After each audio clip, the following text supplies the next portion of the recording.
Hi, this is Tom Larson with Tech Training for Teachers. Today I'm going to teach you a workaround using Google Calendar that essentially lets you create Google Meet breakout rooms without having a G Suite Enterprise for Education account.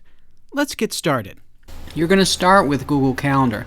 Now I've got my account right over here that I'm signed into, got Calendar on the screen, and then I have two student accounts right over here on the right. This is my virtual student here, Alan, and this is Bessie down here. Alright, so what I'll do is I'll go ahead to my calendar, and today is the 20th, so I'm going to create a breakout room and I'm going to put Alan in that room. Okay, so here's how I do it. I just click on it and I'll just title this Breakout 1.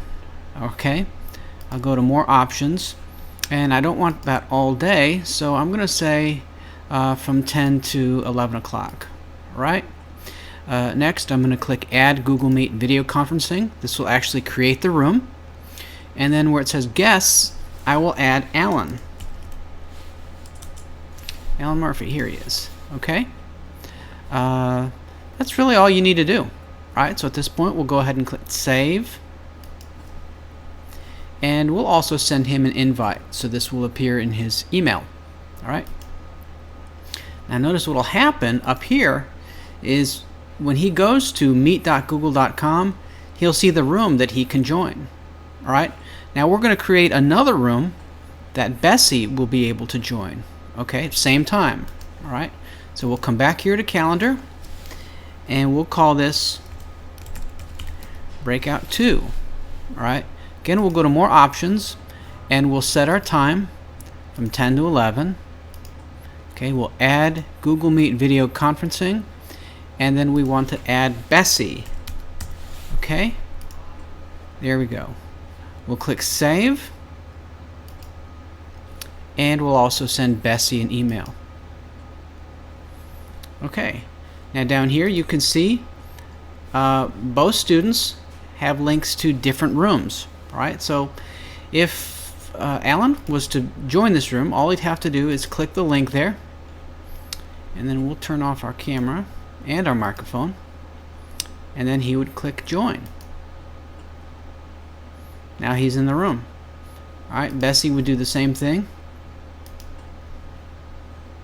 Now again, these are separate rooms, right? So they cannot see each other. Right? So she'll join that. Now, as the teacher, if I wanted to check in on my students here, see what they're working on, I could just click on the link here and then I would join that room. So I'm going to check on Alan right now. And let me turn my camera off. I'll mute my mic here. There we go. We can see that Alan is in the call. I'll click Join. And now I can see what Alan and anybody else that I put into that room is doing. Alright, so it's a little bit of work on the back end, but certainly not difficult. Just takes a little bit of time to set it up. Thanks for watching today's video tutorial. If you have any questions, feel free to reach out to me via email. And if you like videos like this, be sure to subscribe and also click the notification icon so you know when new content is posted.